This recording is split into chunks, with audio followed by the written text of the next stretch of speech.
এটা পুরো আমাদের কোম্পানি বানাই দিব, আর এটা আমরা বানাইতেছি, এইখানে কোনো কষ্টও হয় না মা। আচ্ছা ঠিক আছে মা, খাবার পরে ঠান্ডা হয়ে যাবে গা, মজা লাগবো না। আমি খাবার খাই, পরে তোমার বাসায় গিয়ে কল দিব মনে। ভাই মায়ের লগে আর কত মিথ্যা কথা কইব। ভাই সত্যি আপনার দেখলে অনেক মায়া লাগে। মিথ্যা কথা আর কোয়েন না, একদিন সব ইটের পেয়ে যাবে। ভাই মিথ্যা কথা কমু না আর কি কমু কন, মারে যদি এই খাবার দেখাই মার সহ্য হইতো না। দেশে থাকতে মাই 3 বেলা গরম গরম রান্না করে খাওয়াইতো, আমি খাইতে না চাইলে মাই জোর করে খাওয়াইতো। আর এই অবস্থায় যদি মার এই খাবার দেখাই, আমার মার সহ্য হইতো না।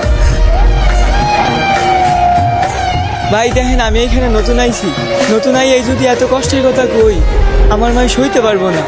আবার যখন আপনাদের মতো পুরান হইয়া যাবো, তখন আমি ঠিকই মারে বুঝাইতে পারবো যে মা বিদেশে এইভাবেই খায়। जग से हार